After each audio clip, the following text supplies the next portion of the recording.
लो अम्मा, जरा इस पर खड़ी हो जाना एक बार। आपका इस महीने का वजन एक बार चेक कर लेता हूँ। बेटा, ये सब करना जरूरी है क्या? करने से भी तो कोई समस्या नहीं होगी ना माँ।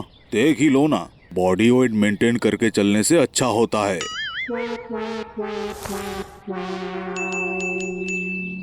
पापा देखिए, अम्मा के वजन और भी 5 किलो बढ़ गया है। अम्मा तो पूरा सेंचुरी मार दिया है। अरे वाह, अरे ये तो बहुत ही खुशी की बात है। मेरा वजन 5 किलो बढ़ गया। लेकिन माँ, तुमने तो पिछले महीने कहा था कि वजन कम करोगी, रोज सैर पे चलोगी। असल में मैं जा नहीं पाई, लेकिन मैं जाऊंगी, जरूर जाऊंगी। अगले महीने से जाऊंगी। मेरा वादा रहा। फिलहाल भूख लग रही है, चल खाते हैं। इसके बाद पद्मा जाकर खाने के टेबल पर बैठ जाती है। अरे कहाँ हो सब, जल्दी आओ खाने की टेबल पर। सुबह उठकर सबसे पहले पेट पूजा की जाती है, उसके बाद दूसरे काम, समझे? अरे ये फूली फूली पूरियां रखी है, ठंडी हो रही है, जल्दी आओ। घर की बहू हंसते हंसते आलू की सब्जी ले आकर कुर्सी पर बैठती है। बिना आलू दम के पूरियां कैसे खाएंगी माँ? खाने की टेबल पर पद्मा की बेटा रवीन और पोता पलाश भी आ जाता है। लो लो, खाना शुरू करो तुम लोग। माँ के साथ साथ मुझे भी बहुत जोर की भूख लगी है। बताओ, मैंने ठीक कहा था ना?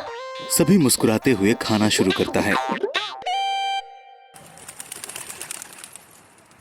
मेरा खाना हो चुका है, अब मैं उठता हूँ, नहीं तो फिर से मेरा ऑफिस जाने में लेट हो जाएगी। अच्छा ठीक है, आप जाइए। हाँ बेटा जाओ, रक्षा करना। बाय पापा। रवीन निकल जाता है। इधर पद्मा खाती रहती है, एक के बाद एक पूरी खाकर बर्तन खाली कर देती है। मुंह खोलकर ये सब देखता रहा पलाश और बहू रिया। ओ अम्मा, इस उम्र में आपका इतना पूरी खाना ठीक नहीं है। माँ भी कुछ नहीं समझती, अगर कुछ बुरा हो गया तो क्या होगा? अरे ये तुम क्या कह रहे हो बेटा? सही नहीं कर रही हूँ, मतलब यही तो मेरे खाने की उम्र है। रिया का मुंह खुला हुआ देखकर पद्मा कहती है, मतलब मैं बस अभी 60 की ही हुई हूँ, और ज्यादा से ज्यादा 10 साल और अच्छी तरह खा पाऊंगी। 10 साल अच्छी तरह खाने के लिए कम कम खाना पड़ेगा माँ, वो भी अभी से। ये सब बकवास बात है, जिन्हें हजम नहीं होता वही ये बातें कहते हैं। चलो दो, मुझे जरा 5-6 रसगुल्ले तो खिला दो। सामने रखा हुआ था रसगुल्ला का कटोरा, वहीं से पद्मा 5-5 रसगुल्ला उठाकर खा लिया।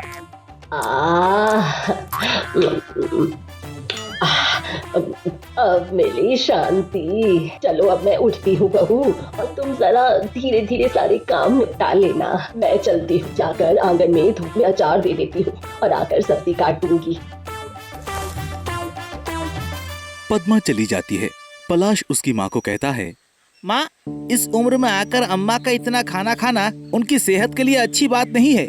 अगर वो इसी तरह से खाती रही तो उनकी तबीयत खराब हो जाएगी। अब तुम्हारी दादी माँ को भला मैं कैसे समझाऊं? खाने की इतनी शौकीन है कि मैं उन्हें मना भी नहीं कर पाती। आज ही तो मुझसे जबरदस्ती पूरियां बनवाई हैं उन्होंने। अरे धत तेरी की।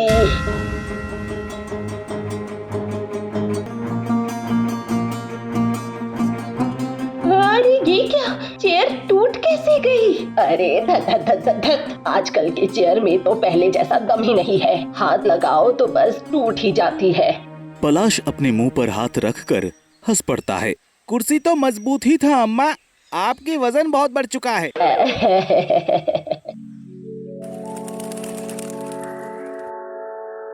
आहा, गरम गरम भात और उस पर मसालेदार मांस। आज तो उंगलियां चाट चाट कर खाऊंगी। जरूर अच्छे से खा लेना माँ, लेकिन उससे पहले तुम्हें मेरी शर्त तो याद है ना? अगले 3 महीने डॉक्टर का दिया हुआ चार्ट के हिसाब से ही खाना खाना होगा। हाँ माँ, आपकी इस उम्र में बढ़ता हुआ वजन हमें बहुत चिंता में डाल देता है। जब तक बड़ी मुसीबत ना हो तब तक आप डॉक्टर के पास तो जाएंगी नहीं। इसीलिए आपका बेटा उनके दोस्त डॉक्टर विश्वास से डाइट चार्ट बनवा कर लाए हैं। विश्वास? इस विश्वास ने किया मेरा सर्वनाश। बेटा जरा अपनी दादी माँ को खाने का रूटीन तो पढ़कर बता। हाँ सुनिए अम्मा, कल सुबह से ही शुरू हो जाएगा। सुबह 1 कटोरा मुरमुरा, साथ में 1 खीरा। दोपहर 12 बजे 1 कटोरी चावल, मसूर की दाल, साथ में बहुत कम मसालों के साथ मछली का झोल। हाँ शाम को 2 तरह के फल नहीं तो सब्जियों का सूप। रात में 2 रोटी, सब्जी, गर्मा गर्म दूध 1 गिलास, बस। हे भगवान। इसके बाद रबीन पलाश को इशारा करते ही पलाश ने अम्मा की थाली के पास रखा हुआ 2 कटोरी मटन की कटोरी में से 1 कटोरा हटाकर बोला, और आज तुम सबकी तरह खाओगी 1 कटोरी, मतलब 4 पीस मटन। ये कैसा अत्याचार है, कैसा अत्याचार, अब नहीं सहा जाता। पद्मा रास्ते से जा रही थी। थोड़े ही दूर चलने के बाद वो इस उम्र में मुझे अच्छा अच्छा खाना खाकर आराम से सोना चाहिए, पर कहाँ, बस चलते रहो चलते रहो चलते रहो। मेरी जिंदगी में तो उथल पुथल ही मच गई है। तभी वो देखती है सामने एक कचौड़ी की दुकान और वो कहती है, ये तो रहा। खाओ, तुम ही लोग खाओ वो हल्के मसाले वाली सब्जी। मैं तो खाऊंगी गर्मा गर्म कचौरी और साथ में जलेबी भी। वो दुकान पर जाकर कचौड़ी खाती है।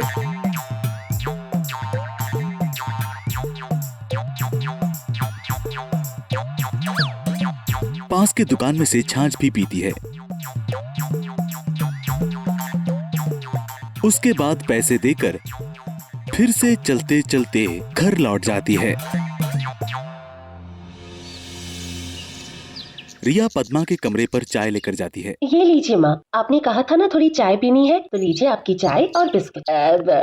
नहीं नहीं बहू, अभी चाय पीने से क्या ही होगा, मैं तो अभी टहलने जाऊंगी। पलाश आकर कहता है, क्या कह रही हो अम्मा? सुबह के जैसा तुम शाम को भी सैर पर निकलोगी? अरे हाँ मेरे बच्चे, तुम लोग मेरे लिए इतना सोचते हो तो मैं भी थोड़ा टहल ही लेती हूँ, इसमें क्या बड़ी बात है। तो फिर मैं चलती हूँ, टहल कर अभी आती हूँ। हाँ, आ जाऊंगी, जल्दी ही आ जाऊंगी, चिंता मत करना। ये कहकर पद्मा निकल पड़ती है। माँ, मैं भी फिर चलता हूँ। बिट्टू के घर में से मेरा वो नोट्स मैं लेकर आ जाता हूँ।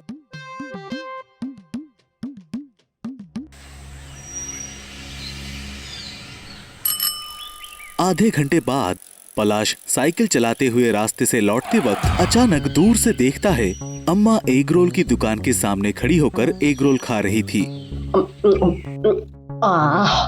बड़ा अच्छा बनाया है रोल।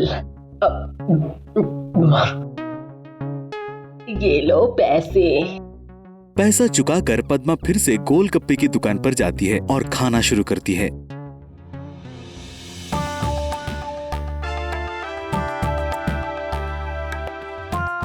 अरे ओ अम्मा, 40 रुपए का हो गया है। हाँ, तो फिर हाफ सेंचुरी भी कर ही दो। वो मैं दे रहा हूँ, लेकिन उम्र देख के खाना चाहिए। ए चुप कर।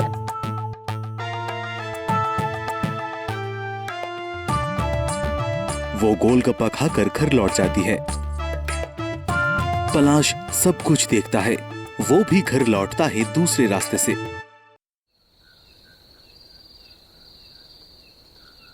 बहू, मुझे बस 2 ही रोटी देना। वो असल में बात क्या है कि मैंने तय किया है कि मैं डॉक्टर के सारे नियम मानकर चलूंगी। पलाश चुपचाप बैठा रहता है।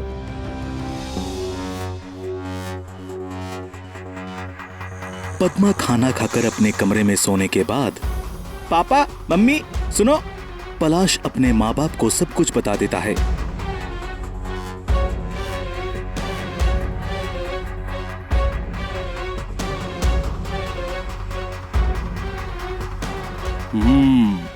समझ गया, इस तरह से ठीक नहीं होगी, डॉक्टर को दिखाना ही पड़ेगा।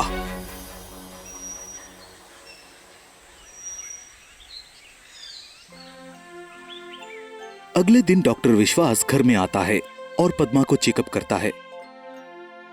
अब बेटा, ये सब की क्या जरूरत थी? वो क्या है कि मौसी जी, बहुत सारे चीजों की जरूरत नहीं पड़ती है जीवन में, फिर भी जरूरत तो पड़ती ही है। उम्र होने पर चेकअप कराना नॉर्मल सी बात है। वो प्रिस्क्रिप्शन रवीन के हाथ में देकर बोला, रबीन, ये सारा टेस्ट तू करवा के रखना, ठीक है? मैं अगले हफ्ते आकर इसे देखूंगा। पद्मा की मुंह एकदम से लटक जाती है।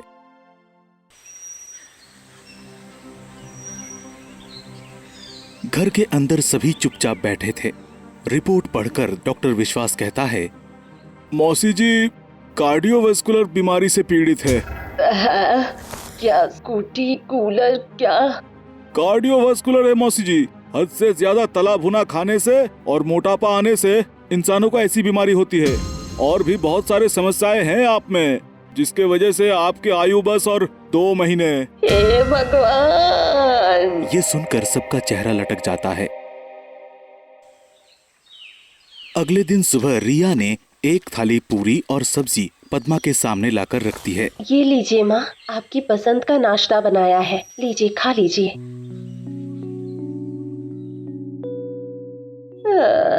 नहीं नहीं बहू, पसंदीदा खाना तो बहुत खा चुकी हूँ। अब बचे हुए काम भी पूरे करने होंगे। बस 2 महीनों की मेहमान हूँ, चाहती हूँ मन लगाकर भगवान की भक्ति कर लूँ।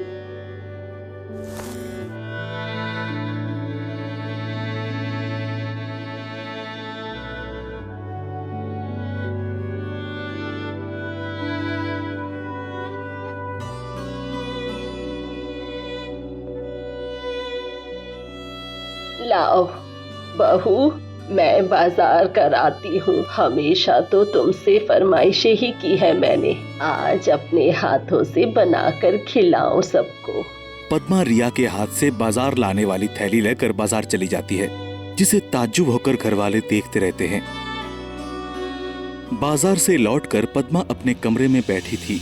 खाने के पीछे तो पैसे भी खर्च किए और अब तो जिंदगी भी खर्च होने चली है मेरी। अब समय बर्बाद करने से नहीं चलेगा। इसके बाद पद्मा की सोच विचार बहुत बदल जाती है। पहले जैसी खाने में और मन नहीं लगता। अभी वो बहुत सारा काम करती है, खाते पीते और समय बर्बाद नहीं करती है। 1 महीने बाद, ओ अम्मा, ये देखो गोलगप्पे वाले जा रहे हैं, रुकने के लिए कहो, खाओगी ना? अब नहीं नहीं नहीं बच्चे नहीं, अभी उपन्यास पूरा खत्म नहीं किया है मैंने। मेरे पास तो केवल 1 महीना ही बचा है। विभूति भूषण बंदोपाध्याय मेरे बड़े ही प्रिय लेखक हैं। उनकी पुस्तकें पढ़नी बाकी है, फिर कहाँ ही पढ़ पाऊंगी बताओ।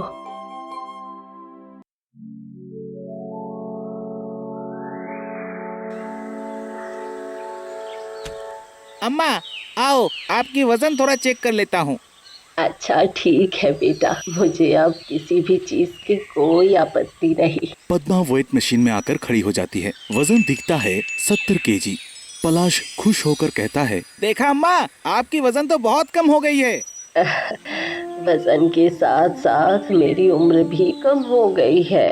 तभी घर में आता है डॉक्टर विश्वास और रवीन।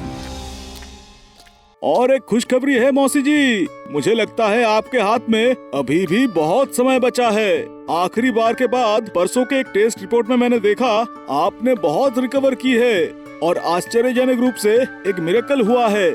आपका जल्द से जल्द मरने का रिस्क मानो अभी ना के बराबर है। वाह, ये तो बड़े ही खुशी की बात है। तो फिर मैं पूरी और आलू दम बना कर लाती हूँ। अरे नहीं नहीं बहू, नहीं नहीं, अब पूरी नहीं, रोटी और आलू दम बनाओ जरा। अब हम दोनों ही मिलकर बनाएंगे एक साथ, ठीक है? उम्र हो गई है तो अब ज्यादा तला भुना नहीं खाऊंगी, तय किया है। तुम लोगों के साथ मुझे और भी वक्त बिताना है। अभी तो कई सारे उपन्यास पढ़ना बाकी है।